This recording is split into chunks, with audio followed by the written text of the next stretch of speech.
Mente, Caráter e Personalidade, Volume 2. Seção 10. Saúde Mental. Capítulo 44. Leis que governam a mente. O homem criado com mente perfeitamente equilibrada. O Senhor, no princípio, fez o homem reto. Foi criado com a mente perfeitamente equilibrada, sendo o tamanho e a força de todos os órgãos perfeitamente desenvolvidos. Adão era um tipo perfeito de homem. Cada uma das qualidades da mente achava-se bem proporcionada, cada qual tendo um encargo distinto, e, no entanto, todos dependentes uns dos outros para o pleno e apropriado uso de qualquer deles. O Criador ordenou leis para a mente. Aquele que criou a mente e estabeleceu suas leis, providenciou para o seu desenvolvimento de acordo com aquelas leis. As grandes leis de Deus. Há grandes leis que governam o mundo da natureza, e as coisas espirituais são controladas por princípios igualmente certos. Os meios para determinado fim têm de ser empregados, se é que se hão de alcançar os resultados desejados. Deus designou a todo homem a sua obra, de acordo com sua habilidade. É pela educação e a prática que as pessoas devem ser habilitadas a enfrentar qualquer emergência que possa surgir. E é necessário um planejar sábio para colocar cada um em sua própria esfera, para que possa obter uma experiência que o faça apto para assumir responsabilidades. A transgressão das leis da natureza é pecado. A contínua transgressão das leis da natureza é uma contínua transgressão da lei de Deus. O atual peso de sofrimento e angústia que vemos por toda parte, a atual deformidade, decrepitude, doenças e imbecilidade que agora inundam o mundo, tornam-no em comparação com o que poderia ser e Deus designou que fosse um hospital. E a geração atual é débil quanto ao poder mental, moral e físico. Toda esta miséria tem se acumulado geração após geração, porque o homem caído transgride a lei de Deus. Pecados da maior magnitude são cometidos pela condescendência com apetite pervertido. A transgressão interrompe a harmonia. O mesmo poder que mantém a natureza opera também no homem. As mesmas grandes leis que guiam tanto a estrela como o átomo dirigem a vida humana. As leis que presidem a ação do coração, regulando o fluxo da corrente da vida no corpo, são as leis da inteligência todo-poderosa, as quais presidem as funções da alma. Dele procede toda a vida. Unicamente em harmonia com ele poderá ser achada a verdadeira esfera daquelas funções. Para todas as coisas de sua criação, a condição é a mesma. Uma vida que se mantém pela recepção da vida de Deus, uma vida exercida de acordo com a vontade do Criador. Transgredir sua lei física, mental ou moral corresponde a colocar-se o transgressor fora da harmonia do universo ou a introduzir discórdia, anarquia e ruína. O efeito, com toda a certeza, segue a causa. Em virtude das leis de Deus em sua natureza, os efeitos seguem as causas com certeza invariável. A colheita testifica da semeadura. Nisto não se admitem simulações.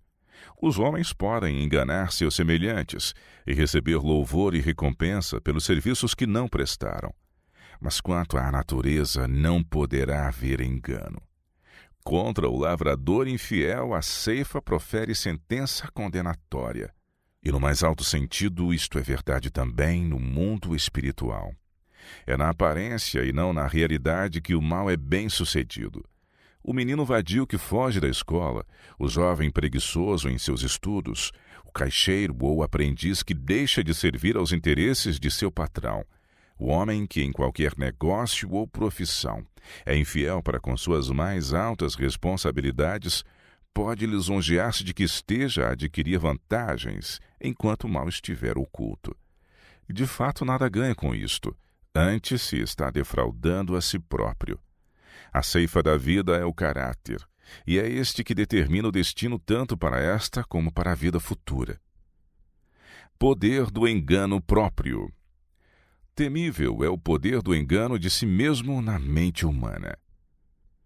A mente tem o poder de discriminar. O espírito humano é dotado da faculdade de discriminar entre a vontade e o erro. É desígnio de Deus que não se decidam por impulso, mas pelo peso da evidência, comparando cuidadosamente passagem com passagem. Houvessem os judeus posto à margem seus preconceitos e comparado as profecias escritas com os fatos que caracterizavam a vida de Jesus, e teriam percebido uma bela harmonia entre as profecias e seu cumprimento na vida e ministério do humilde Galileu. As mentes disciplinadas têm aumentado o poder de retenção. Os hábitos de negligência devem ser vencidos resolutamente. Muitos apresentam o esquecimento como desculpa suficiente para os erros mais crassos. Não possuem, porém, tanto como outros, faculdades mentais. Por isso devem educar a mente a ser retentiva. É pecado esquecer, é pecado ser negligente. Se formardes o hábito da negligência, podereis negligenciar a salvação da própria alma, e finalmente verificareis que não estáis preparados para o reino de Deus. A mente se adapta às dimensões do que é familiar. É uma lei da mente que esta se contrai ou se dilata em proporção àquilo com que se familiariza. A menos que se ocupem vigorosa e persistentemente com a tarefa de examinar a verdade, as faculdades mentais certamente se contrairão, perdendo sua capacidade de compreender os profundos significados da palavra de Deus. A mente adapta-se àquilo que lhe ocupa o pensamento. É lei do espírito adaptar-se ele gradualmente aos assuntos de que é ensinado a ocupar-se. Se ele se ocupa apenas com coisas comuns, tornar-se-á definhado e enfraquecido. Se nunca lhe é exigido atracar-se com problemas difíceis, quase perderá depois de algum tempo a faculdade de crescimento. Com força educativa, a Bíblia é sem rival. Na palavra de Deus, a mente encontra assunto para os mais profundos pensamentos, para as mais elevadas aspirações. A Bíblia é a história mais instrutiva que os homens possuem. Ela proveio em seu frescor da fonte da verdade eterna, e uma mão divina tem preservado sua pureza através de todos os séculos. Ali se desvendam os grandes problemas do dever e do destino. O véu que separa o mundo visível do invisível ergue-se, e contemplamos o conflito das forças opostas do bem e do mal, desde a entrada do pecado a princípio até o triunfo final da justiça e da verdade. E tudo não é senão uma revelação do caráter de Deus. Na contemplação reverente das verdades apresentadas em sua palavra, a mente do estudante é levada em comunhão com a mente infinita. Tal estudo não somente purificará e enobrecerá o caráter, mas também não poderá deixar de expandir e vigorar as faculdades mentais. Pela contemplação somos transformados. É lei tanto da natureza intelectual como da espiritual que pela contemplação nos transformamos. O espírito gradualmente se adapta aos assuntos com os quais lhe é permitido ocupar-se. Identifica-se com aquilo que está acostumado a amar e reverenciar. Jamais se levantará o homem acima de sua norma de pureza, de bondade ou de verdade. Se o eu é o seu mais alto ideal, nunca atingirá ele qualquer coisa mais elevada. Antes, cairá constantemente. A graça de Deus unicamente tem poder para soerguer o homem. Abandonado a si mesmo, seu caminho invariavelmente será em direção descendente. A lei do desejo substituído. Grande mal é ocasionado pela falta de firmeza e decisão. Sei de pais que dizem: você não pode ter isto ou aquilo, e então cedem, julgando que tenham sido estritos demais, e dão à criança justamente a mesma coisa que a princípio haviam recusado. Assim é infligido um prejuízo que perdura por toda a vida. É a importante lei da mente, lei que não deve ser passada por alto, que quando um objeto é negado com tanta firmeza que remova toda a esperança, o espírito logo deixará de almejá-lo e se ocupará em outros interesses. Mas enquanto houver qualquer esperança de obter o objeto desejado, far-se-á um esforço para alcançá-lo. As convicções buscam expressão. É uma lei de Deus que todo aquele que crê na verdade, como esta é em Jesus, torná-la conhecida. As ideias e convicções da mente do indivíduo procurarão expressão. Todo aquele que nutre a descrença e a crítica, todo aquele que se julga capaz de julgar a atuação do Espírito Santo, difundirá o espírito de que é animado. Faz parte da natureza da descrença, da infidelidade, da resistência à graça de Deus, fazerem-se sentidas e ouvidas. A mente movida por esses princípios está sempre se esforçando para abrir um caminho para si e obter adeptos. Todo aquele que anda ao lado de uma apóstata será imbuído de seu espírito no sentido de partilhar com outros os seus pensamentos e o resultado de suas próprias investigações e os sentimentos que lhe motivam as ações, pois não é coisa fácil reprimir os princípios sob os quais agimos. A expressão fortalece pensamentos e sentimentos. É uma lei da natureza que nossas ideias e sentimentos sejam animados e fortalecidos ao lhes darmos expressão. Ao passo que as palavras exprimem pensamentos, é também verdade que estes seguem aquelas. Se expressássemos mais a nossa fé, mais nos regozijássemos nas bênçãos que sabemos possuir, a grande misericórdia e o amor de Deus, teríamos mais fé e maior alegria. Língua alguma pode traduzir, nenhuma mente conceber a bênção que resulta de apreciar as bondades e o amor de Deus. Mesmo na terra podemos fruir alegria como uma fonte inesgotável, porque se nutre das correntes que emanam do trono de Deus. A mente tem o direito de escolha. Deus nos deu o poder da escolha, a nós cumpre exercê-lo. Não podemos mudar o coração nem reger nossos pensamentos, impulsos e afeições. Não nos podemos tornar puros, aptos para o serviço de Deus, mas podemos escolher servi-lo, podemos entregar-lhe nossa vontade. Então ele operará em nós o querer e o perfazer, segundo o seu beneplácito. Assim, nossa natureza toda será posta sob o domínio de Cristo. O tentador jamais nos poderá compelir a praticar o mal. Não pode dominar as mentes a menos que se submetam a seu controle. A vontade tem de consentir, a fé largar sua segurança em Cristo, antes que Satanás possa exercer domínio sobre nós. Mas todo desejo pecaminoso que nutrimos lhe proporciona um palmo de terreno.